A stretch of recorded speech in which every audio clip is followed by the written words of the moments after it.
The unauthorized reproduction or distribution of this copyrighted work is illegal. Criminal copyright infringement, including infringement without monetary gain, is investigated by the FBI and is punishable by up to 5 years in federal prison and a fine of $250,000. All drills and exercises in this program are designed to develop fundamental skills. It is extremely important as an athlete or coach that you execute them with proper technique in order to avoid possible injury. To reduce the risk of possible injury, consult your doctor before beginning any exercise or skill development program. The producers, participants, and distributors of this program disclaim any liabilities or loss in connection with the information presented in this product. The game of lacrosse has been around for hundreds of years, and over time, two games have formed out of this one game, the indoor game and the outdoor game. Within recent years, these two games have merged back together, and today's elite lacrosse players have experience in both the indoor and outdoor game. And this is really the future of lacrosse, a blend between the disciplines of the outdoor game with the disciplines of the indoor game. So the purpose of this video is to provide a benefit for all people involved in the game. From a parent's angle, it's more than just watching the game. The more you know about the game, the more you know about the intricacies of the game, the more fun it is going to be for you. From a coach's standpoint, I want to help provide you with the tools to help maximize the potential of your players. And for the players, this is for you. I want to highlight the similarities and the differences between the outdoor game and the indoor game, because those similarities and differences are going to help you become a more complete lacrosse player, a better lacrosse player, a better defenseman.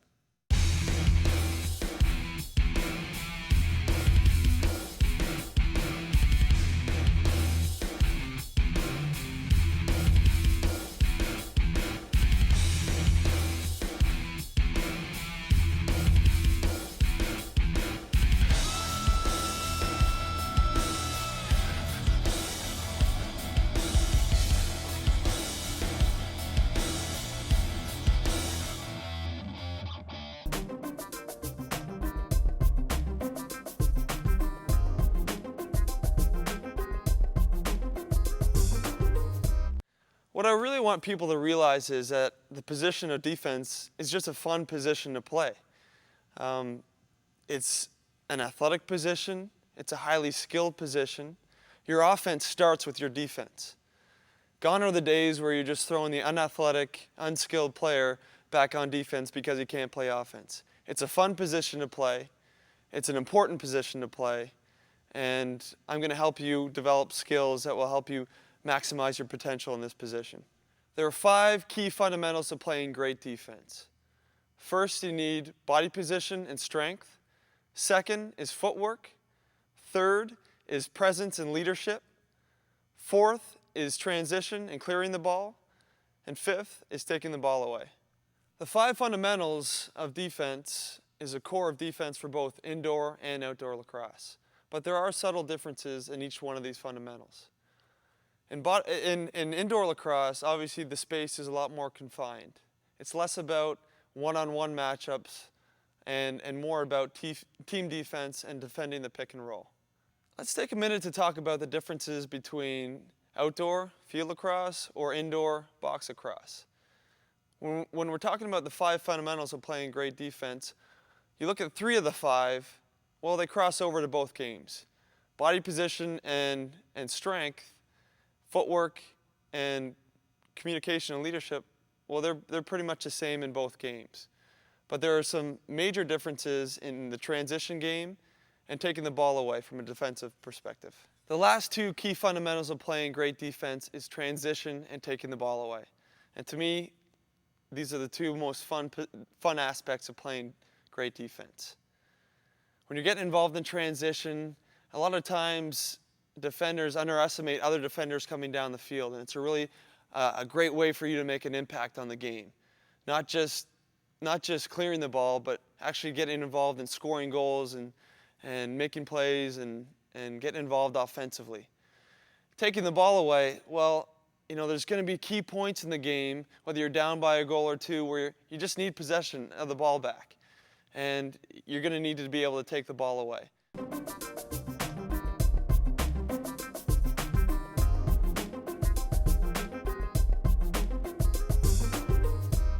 Really, I see all young lacrosse players as a big chunk of clay. And what I'm trying to do is mold you into a defenseman. And the first step in that is strength and body position. In body position, okay, there's an old saying in lacrosse that the lower man always wins. Okay, so you want your butt down almost at a 90-degree angle. Okay? Your chest is still out and your head is up and your hands are out in front. Just like any other typical athletic position that crosses over to any other sport. Okay? Your feet are slightly above, slightly wider than shoulder width apart. Okay? You're nice and low. And this really gives you the leverage that you need to control your opposing player and get low on his hips. So we've established great body position. My butt's low, my chest's out, my head's up, my hands are out in front. Now what happens when I add a stick? Okay, where do I put my hands? Okay, oftentimes I see players choked up on their stick trying to play defense.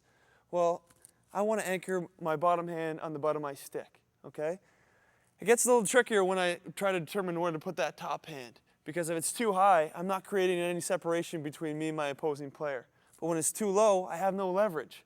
Okay, so I want to kind of find that happy medium. For me, it's about 1/3 of the way up the stick. Okay, that way I'm creating separation between my opposing player while maintaining my leverage over my opposing player. So we have solid body position. We're butt's low, chest out, head's up, stick and hands out in front. We've added the stick. Our hands are in the right spot. Now we're going to add a player, okay, to kind of put this all in action. Okay, so I'm creating separation with my stick in my hands, okay, and as he initiates contact, I'm not on his shoulders where he can duck up underneath, okay, I'm low on his hips, okay, where I can generate a lot more leverage. So it's important to note that we are allowed to cross-check in box lacrosse, okay, so I'm actually allowed to bring this top hand to the head of my stick and actually cross-check him as he initiates contact. But in field lacrosse, I have to make sure that bottom hand's a little bit lower on my stick so I'm not cross-checking him and I'm still getting on his hips, okay? So that's what not to do.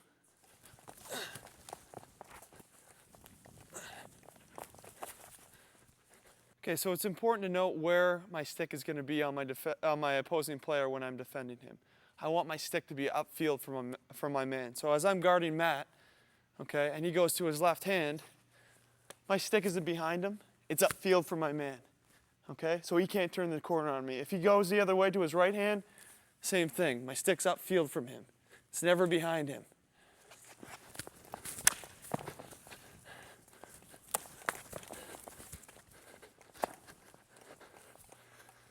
So moving on to footwork, and in my mind, footwork is a foundation of great defense. A lot of the other aspects that we're going to go over in this video is dependent on having great footwork. And in the college game, when recruiting young defensemen, a lot of coaches firstly look for great footwork and great agility. Okay, again, it's a foundation of playing great defense, but it can be developed. Okay, so when we're playing defense, we never want to be backpedaling. We're in a vulnerable position when we're backpedaling. We have no leverage. Okay. So I either want to be shuffling, quick choppy steps, okay, crossover runs, nice quick feet, okay, or actually turning and running with my opposing player. The third aspect of playing great defense is communication, and this is an aspect of defense that often gets overlooked. And I know coaches typically stress this to their players, but I'm not sure if players really understand what being a great communicator means. For a lot of people, it takes you out of your comfort zone to be a good communicator. I know I myself, I'm kind of a mild-mannered guy, and it's tough to really project the way I need to project, but it's essential in becoming a great defenseman. It really helps from a coaching standpoint to have some terminology for your players to learn, to make sure that you're all on the same page. The coaches can't obviously be out on the floor, so players have to assume leadership on this. And an example would be if you're ever stuck in a vulnerable position out on the floor, to ask for help, or to just, again, it could be something as subtle as just saying, hey, I got your back, or determining what formation you're in. But the more you talk out there, the more you communicate, the more comfortable you're going to be out on the floor and the better defender you're going to be.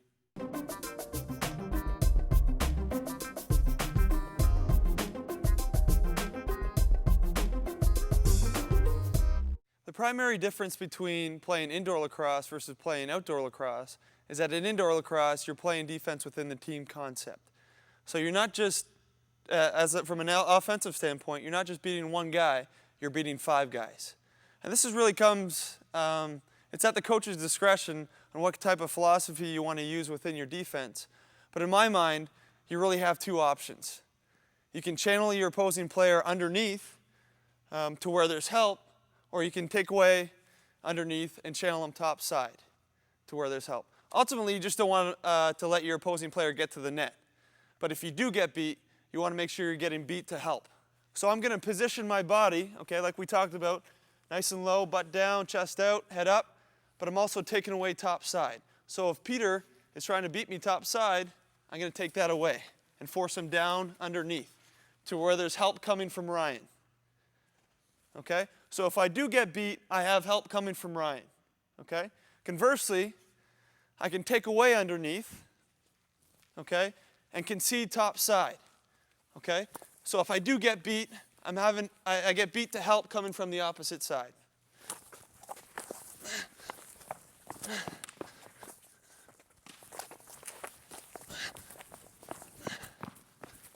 So same concept when I'm channeling Peter top side.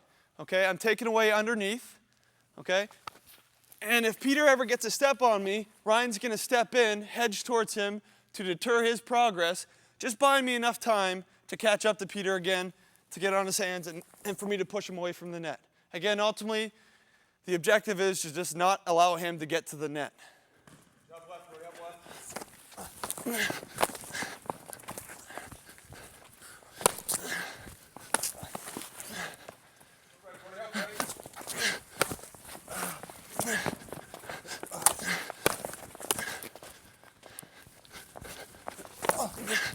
Up right.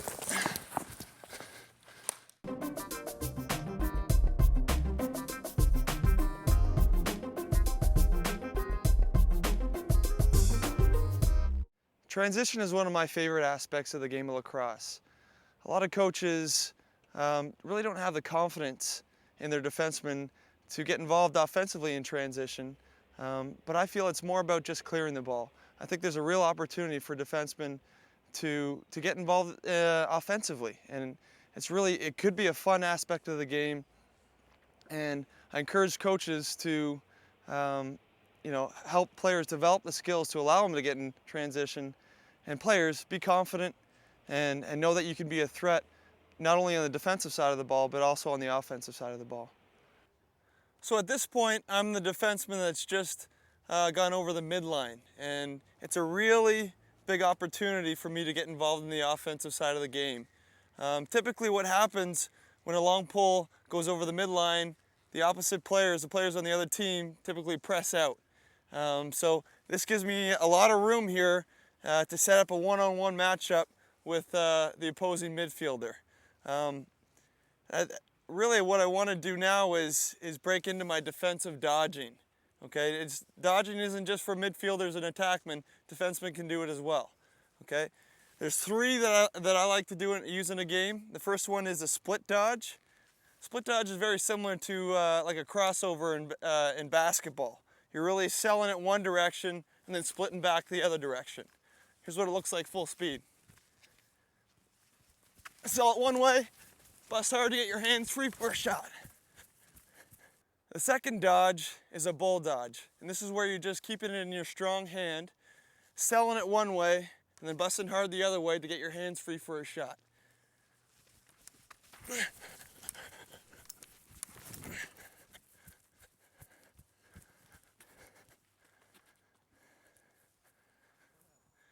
Third dodge is a face dodge. In this dodge, I really want to sell it like I'm passing or shooting. Then I'm just going to tuck it over my face and run right by him.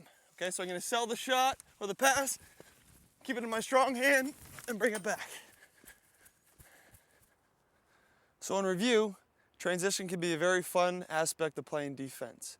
I encourage you defensemen to really be confident when you're handling the ball over the midline. Don't be in such a rush to get the ball out of your stick. If there's an open attackman or midfielder, yeah, sure, dish it off and retreat back to the defensive end. I see a good one-on-one matchup, then take advantage of it. use the 3 defensive dodges that we just went over. And coaches, I encourage you to allow your players to get involved in some of the offensive drills throughout practice. When I was at Georgetown, Coach Yurick used to send Kyle Sweeney and I down to the other end to do some offensive dodging. I really felt like that built my confidence and really gave me the tools I needed to perform some of these dodges in a game.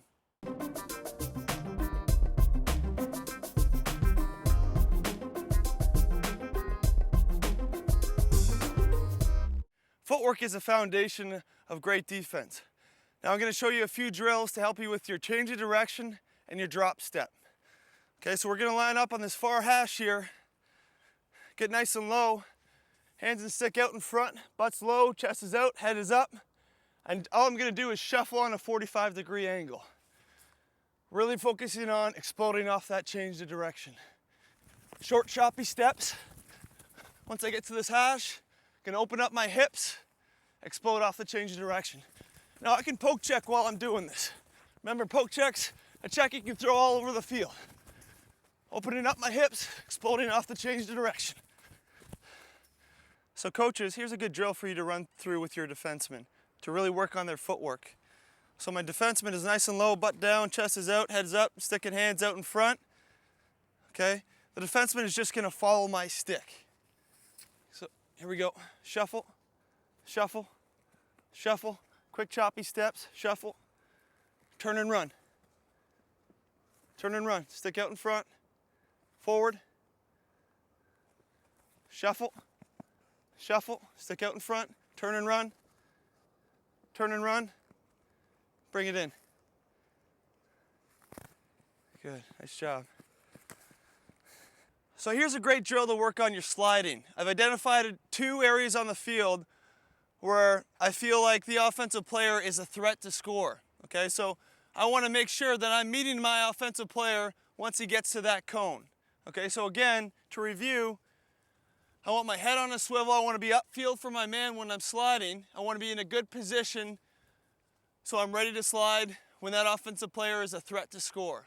Okay, so as I recognize that my offensive player is going to the net, okay, I want to make sure I get to that cone at the same time that he does. I'm breaking down, my stick's upfield, leading with my stick, following with my body. Okay, it's very important that we take a good angle on this. Okay, if I just go straight forward at him, and that's kind of why the two cones are spread out. Okay, you want to make sure you're coming at him at a good angle. If I go straight out at him, I don't really have any leverage. I want to make sure that I'm coming at him at an angle, leading with my stick, breaking down, and following with my body. I'm hot, I'm hot. Find one, find one. Hot. Stay. Having great footwork doesn't happen overnight. It's something that needs to be developed over time, and you need to really work at it. One drill that I used to do before each practice is called the 4-corner drill. I really found it helped with my change of direction and drop step, and just my overall quickness and foot speed. Okay, so all you're doing is hitting 4 points of this little hash here. Okay, so I'm going to my left, up to my right, back, to my left again, and just reverse it. As I get comfortable with it, I'm going to go even faster.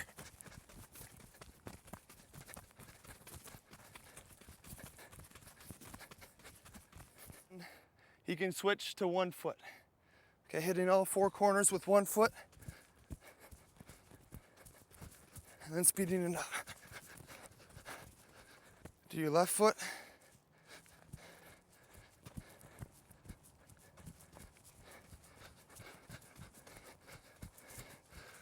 So this really focuses on developing your change of direction, your drop step, and your overall foot speed. In my mind, clearing is one of the most important aspects of lacrosse, especially at the youth level.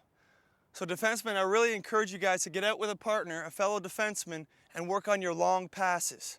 Okay, when I talk about throwing a long pass, you really want to break it down to the fundamentals. You really want to focus on stepping with your opposite foot, okay, using your whole body, transferring your weight from your back foot to your front foot through your hips, bringing that stick right behind our head, okay, and following through to my target.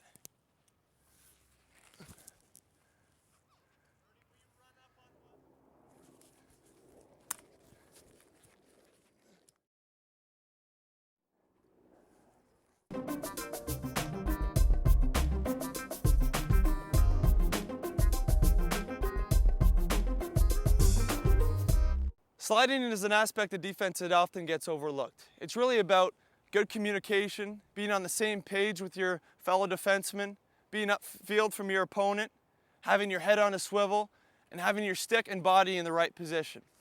So if the ball's back here at X with an attackman, okay, I'm guarding a man on the crease, I'm the first slide. Okay, I want to make sure that my head is on a swivel. I'm going to lightly have my stick on my opponent so I can kind of feel where he is. So if he's moving around, I'm still able to know where he is and also know where the ball is and be in a good position upfield from him where I can slide effectively. Okay, once I see that my defenseman's been beat, okay, so the attackman's dodging to the net, see that my defenseman's been beat, I'm going to slide, take a good angle, okay, get my stick upfield from my man, break down. So I want to pattern my steps once I get to that attackman. I'm going to pattern my steps, break down, get nice and low, have my stick upfield. At this point, I have two options. I can tell my fellow defenseman to stay and double the ball, and this is where we really want to get on our attackman hands, try to disrupt the pass or shot. My second option is to say, find one. At that point, my fellow defenseman is going to retreat to the crease, okay, and bump that second slide back to his man, and we're all even again.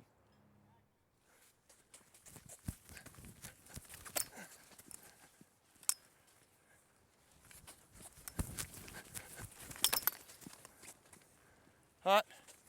Go, go, find one, find one. This next slide package is sliding adjacently. Okay, this usually occurs when there's no one on the crease. Okay, and the nearest man actually has to slide to the attackman that beats our defenseman. Okay, so in this case, I'm the hot guy. First thing I want to do is try to be above goal line extended. Okay, my fellow defenseman wants to take away top side and force him inside. So if he's ever going to get beat, he's only going to get beat to the inside. He's going to get beat into the help. Okay, so as that happens, my attackman beats the defenseman, beats him inside. I'm going to slide across crease. While I'm doing this, my fellow midfielder's sliding down for my help on the backside.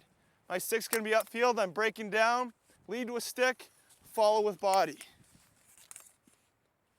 So when I'm in my action of actually sliding, okay, as that attackman approaches goal line extended, I want to start to pattern my steps, get nice and low. Okay, again, the lower man always wins here. Okay, so I'm leading with my stick, trying to get on his hands, and finishing with my body. Okay, right in the chest. Okay, as low as you can, power through low, fall through the chest. A few final thoughts on sliding. The type of slide packages that your team's going to use is really at your coach's discretion.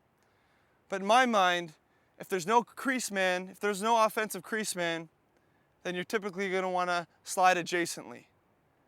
If there is a crease man, you're going to want to slide from the crease. Okay? Effective sliding is about communication, having your stick and body in the right position, having your head on a swivel, having your stick upfield, breaking down to the slide, leading with your stick, and following with your body. The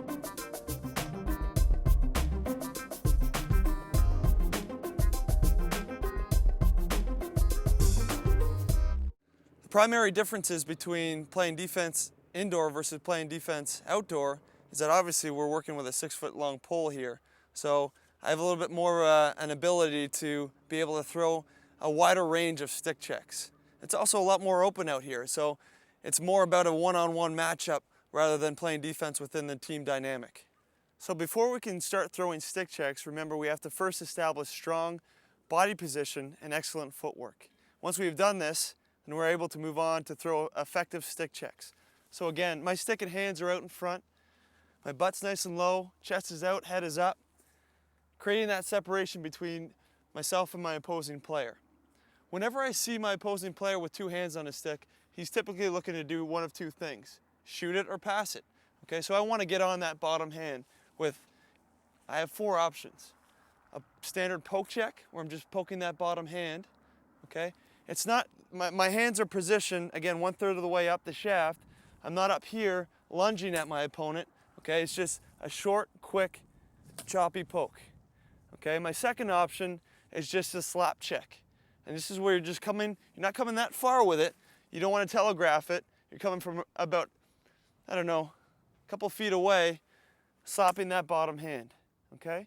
I kind of like to throw the slap and the lift in sequence, okay? So if I miss the slap check, I'm going to follow up with a lift. If I miss the lift, I'm going to follow up with a slap. Another great drill to use to increase your hand speed and ultimately throw more effective stick checks is called the circle drill. Okay, so you're just going to pair up with an attackman, getting a nice low position, good defensive posture, okay? And we're just going to work up and build the circle, okay? Eventually, we can go both ways where we're looking for that butt end, okay? Building up that hand speed, throw some half moons in there, some ding dongs, but notice how I'm going in a circular motion, okay? Up.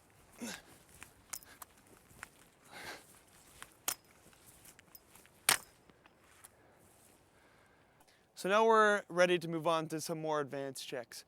When my stick is in my forehand, okay, so when Ryan has his stick in his right hand and I have my stick in my left hand, I'm gonna try to throw a two-handed wrap.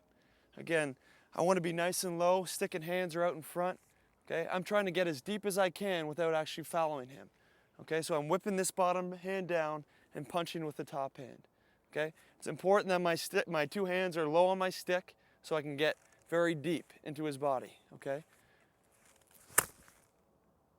The two-handed wrap. A one-handed wrap, very similar to the two-handed wrap, but I'm just releasing this bottom hand. Same principles apply. I'm whipping this bottom hand, punching with my top hand. I'm just releasing this bottom hand so I can get deeper into his stick, okay? Again, I don't want to telegraph this. I don't want to come too far back, okay, because he's going to know what's coming and roll off the other way, okay? So I want to come, make it deceptive, okay? You can even set it up a little bit, wave your stick a little bit, and then come as deep as you can. It's very important that we try to reset the stick right after we throw in that check. So I throw it and reset as quickly as I can because I don't want to put myself in a vulnerable position where he can roll back. Those are two checks that you can throw to your forehand. Now we're going to go over some checks that we can throw to our backhand. Okay, the first check is the half moon check. Again, nice and low on my standard defensive posture, nice and solid. Stick and hands are out in front, creating that separation between me and my opponent. In this check, I'm gonna have the head of my stick trailing on his back, forcing him to bring that stick in front of his body. Okay, so this is a simple check, but very effective. Okay, so it's all about quickness and timing. Okay, so right as he brings that stick in front of his face, I'm gonna come over top as quickly as I can and then reset. So trailing on his back, forcing him to bring it in front of his face, and then coming it over top and resetting. Okay? If you hold it too long down here on his glove, you might get called for a hold. That's why you need to reset. Okay, come here, come down with it, and reset. This next check is called the ding dong check. It's one of my personal favorite checks.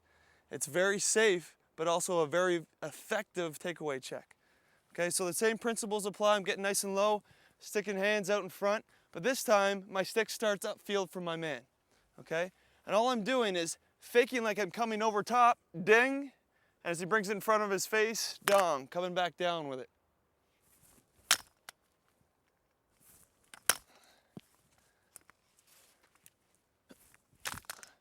In order to throw these stick checks efficiently, we need to first try to build up our hand speed. Now here's a good drill I like to use. You just need to find a partner. Partner doesn't even need a stick, just needs his hands out in front just like this. And all I'm gonna do is slowly build up a figure eight, and then eventually get faster. So you can see this stick motion, it's very similar to my half moon and ding dongs, right? Go the other way with it. I really find this drill, these movements really translate well onto the field. These drills increase your forearm and shoulder strength and your overall hand quickness, which is essential in throwing effective stick checks. So another one of my favorite stick checks is called the back wrap. Now coaches, I know you think this is a risky check to throw, but it can be very effective if done in the right manner, okay? If my opposing player is coming down the field with a stick in his right hand, well, I'm gonna take away that right hand, forcing him to roll back and switch hands. And as he does that, I'm going to look for the head of his stick. Okay?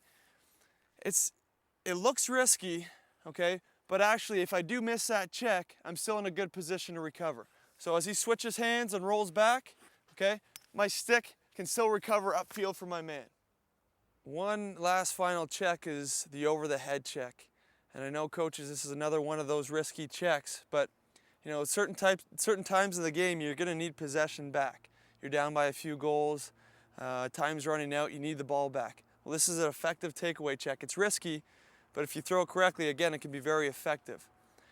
Some things I want to be thinking about when I'm throwing this over the head check. Okay, I want to try to fake it like I'm initiating contact with him to get him to dip that top shoulder down. Okay, so I'm going to come into him as if I'm going to initiate contact. As he dips that shoulder, I'm coming over as quickly as I can. Okay, I can throw this to my forehand and also to my backhand. Okay, so if the stick is in his left hand, same thing as if I'm coming in to initiate contact, coming right over the top. This stick check is very effective in certain areas of the field. You don't want to throw this check too close to the net because if you miss it, you're providing an open lane to your attackman or midfielder. So we want to make sure that we're throwing it in the open portions of the field to allow you to recover if you do miss a check.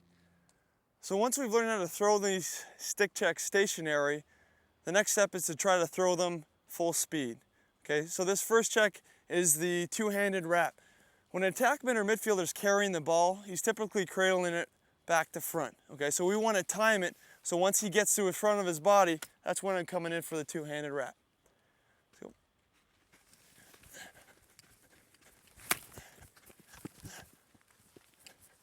the next check is a one-handed wrap check. Same principles as a two-handed wrap check, but again, we're releasing that bottom hand, trying to get it as deep as we can.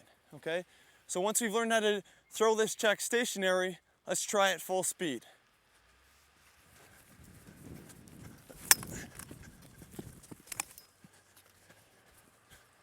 This next check is called the half moon check. So to review, we want to trail our stick on his back, wait till he brings the head of his stick in front of him, then we're going to come over top and down.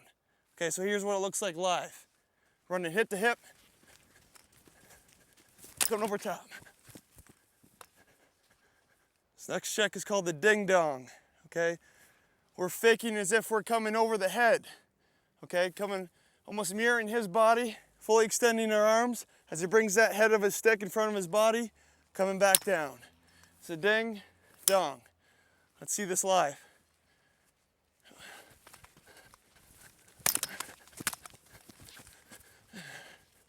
And this is the over the head check, another high risk check. We want to make sure we're throwing this check in the open field, not near our net, okay? So we have a little bit of time to recover if we do miss this check. It's, again, a high-risk check.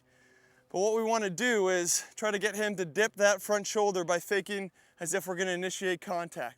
Once he dips that front shoulder, we're going to come right over top. Here's how it looks.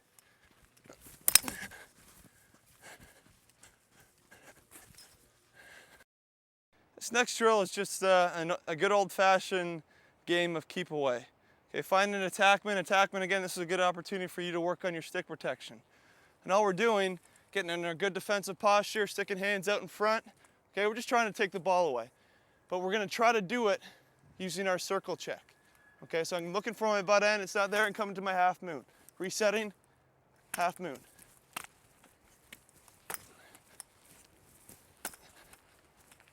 Throw some ding dongs in there.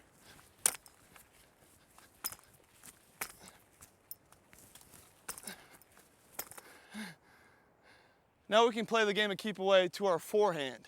So one-handed and two-handed wraps. Try to set them up a little bit.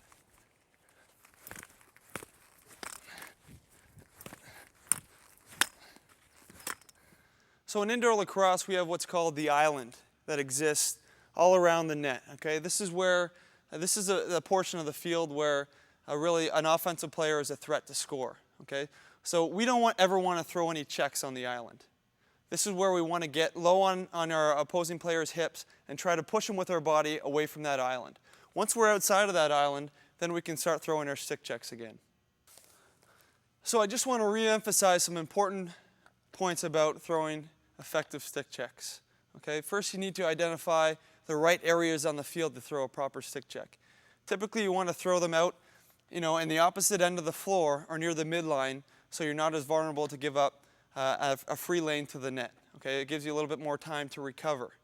Okay, also we want to make sure we've built our foundation before we throw effective stick checks. Remember, our first key fundamental to playing proper defense is our strength and body position. Okay, then we can move on to our footwork. Once we have established those two key fundamentals, we can then move on to throwing effective, safe stick checks. So I encourage you guys to practice these stick checks away from the game. Practice them before practice, at home. Okay? The more you do these checks, the more comfortable you're going to be throwing these checks. The more confident you're going to be throwing these checks in a game. Okay? Taking the ball away is a very important aspect of playing defense, but it's also just a fun aspect of playing defense.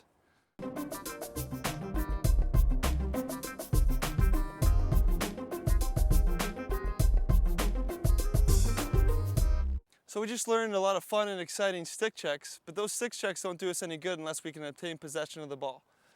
So once I put that ball on the ground, okay, my job isn't done. I want to box out my opposing player, scoop through the ball, and now I become an offensive player. Picking up a ground ball is very similar to snagging a rebound in basketball. It's really just about wanting the ball more than your opponent. Some principles of picking up a ground ball, okay, include tucking that back elbow in. An attackman or midfielder or even another defenseman, okay, they're taught to get on that back elbow with pokes, lifts, slaps. Okay, so I want to try to tuck that in, protect it from him, use my body to shield it. Okay, I want to be between the ball and my opponent. Okay, tuck that back elbow in, use my entire long pole, scoop through it. Okay, then I can choke up and run out of trouble. When you're in a scrum or when you're in traffic, it's a real challenge to pick up a ground ball with a long pole, okay? So the first thing I want to think about is trying to box out my man, okay? Getting in between him and the ball, boxing him out, okay? And once I get an opportunity, I'm going to try to kick the ball to an open area, okay? That's where I can tuck this back elbow in, get my hands and stick out in front, scoop through it and run to daylight.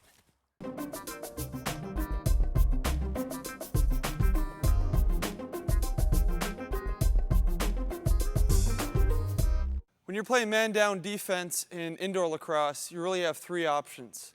You can play a box, a diamond, or a box-diamond rotation. So in this example, we formed a box. The key is to keep that box tight. And essentially, all four defenders in this box are just covering four different sections of the field. Okay? So it's a lot of the same qualities as a zone defense. Okay? So you're just guarding areas of the floor, keeping our sticks in the passing lane, and making sure we're tight. When the ball's in the point position here up top, okay, we want to make sure we're taking away any skip passes. Okay, so we're only conceding passes to players that aren't really threats. Okay, so in this case, okay, our sticks are in the passing lane, so we're taking away the skip passes. That would be to the crease, the two creases, and we're going to allow the passes to the two shooters. Okay? So our sticks in the passing lane, preventing that skip pass to the two crease men, but also we got to be conscious that this guy is also a threat to shoot. Okay? So it's that balance there. Okay? So we're guarding our areas, preventing the skip passes, but also being in a position where if that top man decides to shoot, we can get a stick on his gloves and prevent that shot.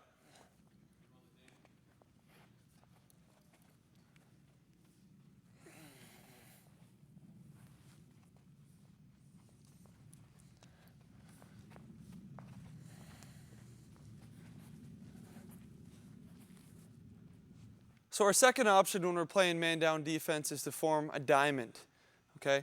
And typically you form a diamond when the top three shooters on the power play are a threat, okay? So we're actually taking away the top three shooters with our top three men, okay, and conceding the two crease passes. So essentially, when the ball's up top, okay, we're even here, okay? Our three guys are covered up top, but we have our back guy is splitting the two guys behind, okay, the two crease men, sorry. So as the ball goes to the crease, okay, up top in the shooter position, we're covered, okay, as we go down to the crease, sticks in your left hand, okay, this back guy here is splitting these two crease men, okay? So it's very important that the other guys get involved and get our sticks in the passing lane, okay? So Matt is important here because he has to get his stick in this passing lane to try to prevent that pass across, okay? But he doesn't want to totally commit down there because, again, as we don't want to get into that full rotation, okay? So we want to try to maintain that diamond, okay? So this type of man-down defense is perfect for when their three top shooters are a really big threat to score, and you want to try to take those guys away, okay? And typically what you want to tell your goalie in this formation is that, you know, you can stay a little bit lower on your crease because we're going to be taking away the outside shot, okay? So the only two really open shots that we're going to concede is the two crease shots.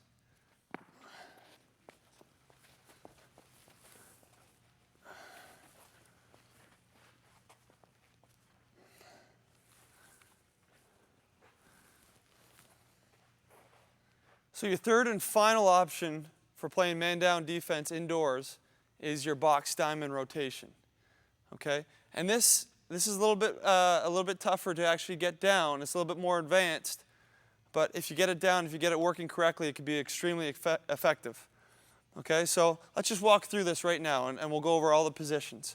So when we have the balls at the point man up top, okay, we're actually in a diamond, okay, preventing the top three shooters from getting an open look. Okay, as the ball rotates, okay, we're still in our diamond. And we don't actually change formations until we get to the crease, until the ball gets to the crease. And once that happens, Ryan's going to move across, the crease man's going to move across, and we're going to form a box. Okay? It's very important once that ball gets to that crease that we watch for off-ball cutters. Okay, so the top two guys are keeping their head on a swivel, watching for off-ball cutters and preventing that skip pass. Okay? As the ball moves back up top, okay, we never rotate when the ball's in the shooter position, okay? We only rotate when the ball's up top or on the crease. So once the ball gets back up top, we're rotating back into our diamond, okay? Trying to, again, prevent any open looks. So right now, again, we're conceding that 2-on-1 on the crease, but once that ball gets to the crease, okay, so as the ball moves down to the shooter position, we're maintaining that diamond, okay, until that actually hits the crease, okay? And we're going to rotate back into our box, okay? So we're preventing that 2-on-1 that we conceded earlier with just our straight diamond formation, okay? And when the ball's up top, works his way back up top, okay, we're getting back into our diamond formation, okay? Preventing that 3-on-2 that's created in our first example in our box formation, okay? So it's really the best of both worlds. But it's key to really kind of practice this a lot, build that chemistry within your man-down unit, okay? And really this could be a very effective formation, okay? The key is to try to, again, prevent those skip passes and prevent those uncontested layup shots. Diamond, diamond, still in a diamond, box, box. Box, still in a box, diamond, still in a diamond, box. Still in a box, diamond, diamond, still in a diamond. Now we rotate to our box. A few points of emphasis that need to be addressed when we're talking about man-down defense inside, okay? When we're, generally speaking, for all formations, we want to be tight, okay? We don't want to get spread out, and we don't want to be chasing, okay? That leaves us susceptible to skip passes and layups, okay? So we want to maintain either a tight box or a tight diamond and keep that box-diamond rotation tight. And again, getting our sticks in the passing lane, trying to prevent skip passes, and ultimately, you know, just not have any shot go uncontested.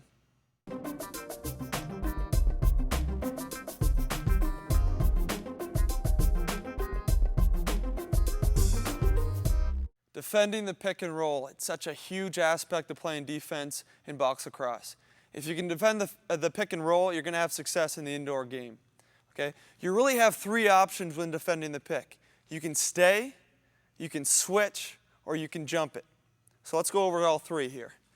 So as Peter comes up to set the pick, my first option is to stay on my man, okay? But in order to do that, my fellow defender Ryan has to push Peter through the pick, okay? And we're actually just going to stay on our men, okay? Continue to defend our men. The second option, as Peter comes back to repick, okay, is to actually switch, okay? It's big that we need to communicate this, okay? My fellow defender has to tell me where the pick is coming from, that the pick is going to be set, and I'm going to open up to the pick, okay? And we're actually going to switch men. So as Maddie comes around the pick, we're going to switch men, okay? And we communicate that the whole way through, and we're essentially even now. We're switched back up. So again, reset. So now our final option is now to jump it. As Peter goes to set the pick, he's going to jump through it, and we're both going to jump him and double the ball, okay? This is a little bit riskier because who are we leaving open?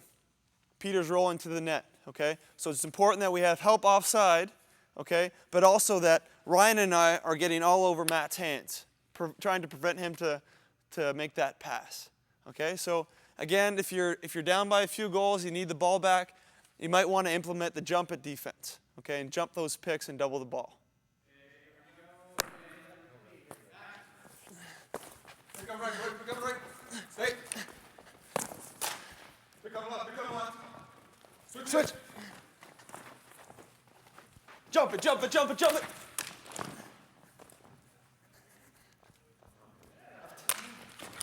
Switch.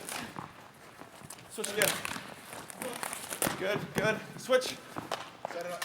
On your right, okay, okay. Good, good. Still good. Switch now. Yep. As you can see in the indoor game, you get away with a little bit more, especially setting picks. Okay, you see in the field game, you got to plant your feet and set that pick. Where in the indoor game, they're coming up and actually making contact with you. So you got to really turn early, see those picks early, communicate it early, and receive that contact and recover.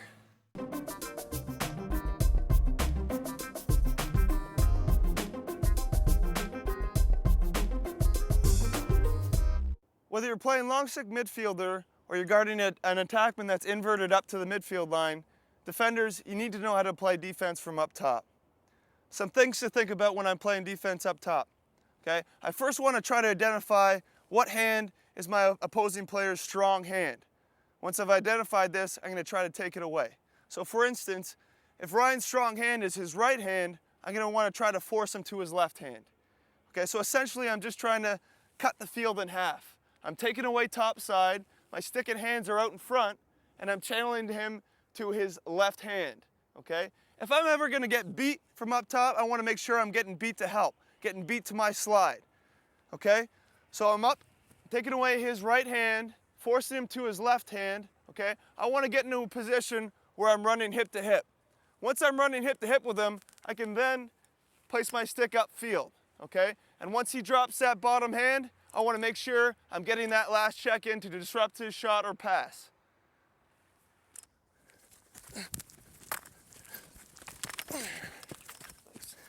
A few final points about playing defense from up top. First, you want to try to identify his strong hand and take it away. Split the field in half. I want to get my stick upfield from my opponent, try to get that last check in. Once he puts two hands on his stick, we're all over his bottom hand. We also never want to pick up our opponent any further from 20 yards away from the net.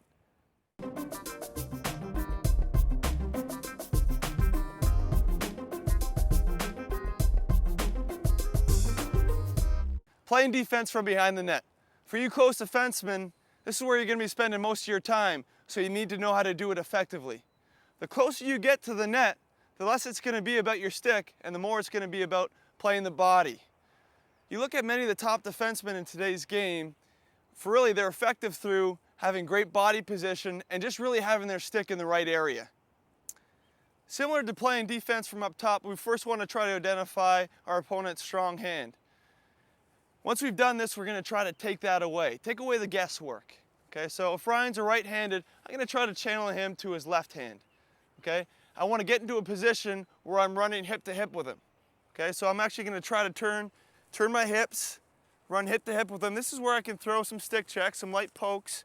Okay? But once we get to goal line extended, I'm putting the checks away, getting my stick upfield for my opponent, swinging my top leg towards the corner of the field, what's called closing the gate, okay? Swinging that top leg towards the corner of the field, sticks upfield, okay? Getting low on his hips, okay? Not on his shoulders, because he can duck underneath, okay? So I want to be on his hips, forcing him back behind the net. Okay, this is where I can get on my hands, on his hands again, try to get some nice safe checks back here.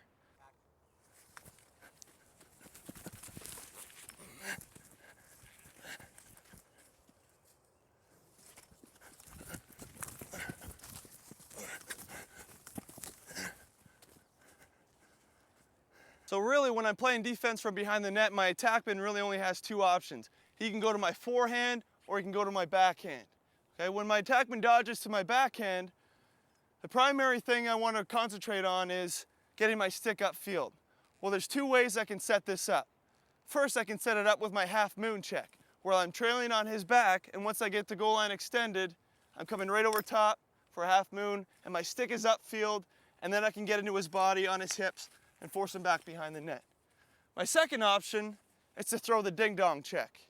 Okay, so as he's approaching goal line extended, I'm starting with my stick upfield, coming up, faking the over-the-head check, and coming back down, getting into my V-hold and forcing it back behind the net. Okay? Ultimately, we want to have our stick upfield, and these are just two checks you can use to set that up.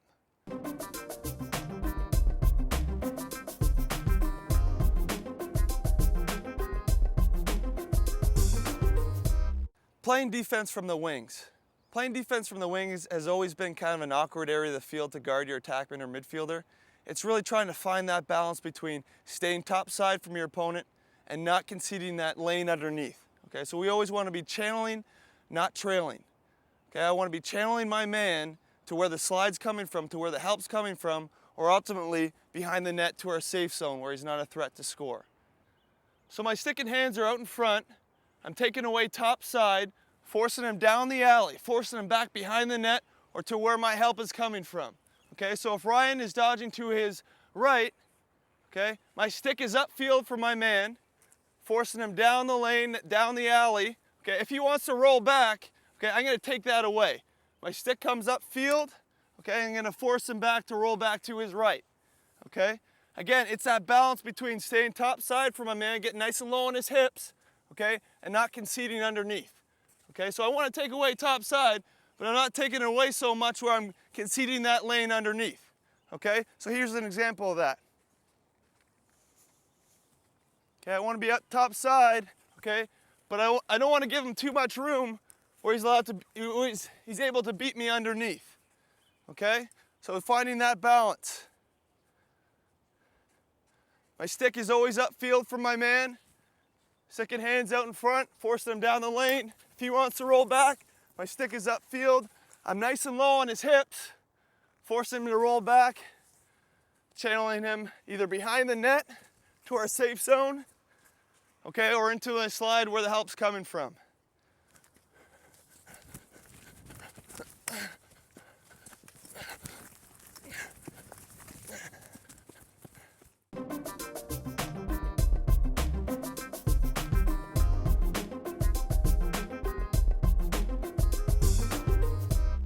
Wing play. Generally speaking, you want to be lined up on the defensive side of the ball.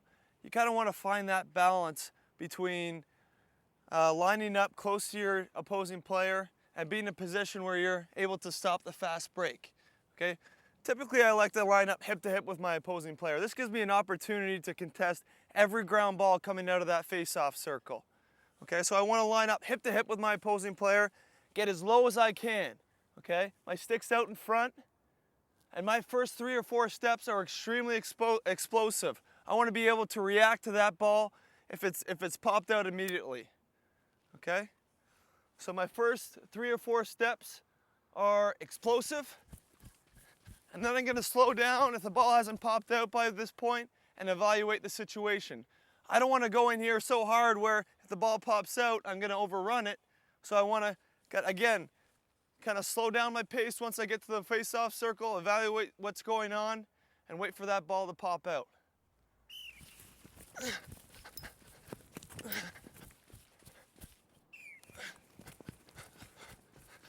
So a lot of times in a game, you get to this point where the two face-off guys are fighting for the ball. Well, I want to make sure that I have good body position over my opposing player, so when it does pop out, I'm right there to pick it up.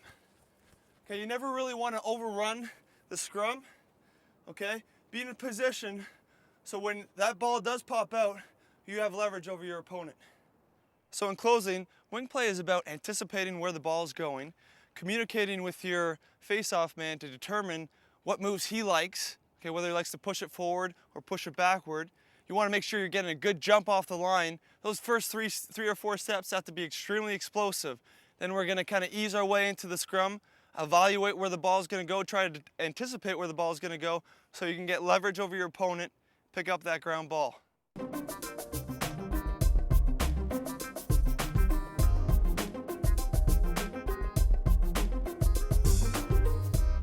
I remember the first time I was ever taught how to throw a stick check. It was at a lacrosse camp up in Canada a long time ago, and I thought it was so fun. And I tried to kind of incorporate a lot of other aspects of the game into the position. And you know, you can really be a difference maker as a defenseman. I don't think a lot of defensemen realize that, the impact they can have on a game. You know, I don't think it's not just about defending your man, okay? It's about picking up ground balls, getting involved in transition, taking the ball away, and really, you know, making an impact on the outcome of a game. And those are all fun things, you know. It doesn't have to be a boring position. It doesn't have to be the offensive lineman of football. Okay? It could be a fun and exciting game. And that's why, you know, that's what I want people to take from this video is that for coaches, I want you to encourage your players to have fun with the position. If they do make a mistake throwing a stick check, well, work on it some more. So they build that confidence so they're able to throw it in the right way. Or encourage them to get involved in transition. Allow them to play in some offensive drills. Yeah, just have fun with it. And that's what this game is all about. It's a unique game. The game of lacrosse is a unique game. It's, in my mind, it's different from all other sports. There's a different culture to it. And I feel people, you know, anybody can do well at this game. Anybody can play it and do well at this game. And if you're going to play the game, play it with a great deal of passion and love, and you're going to have a lot of success in this game.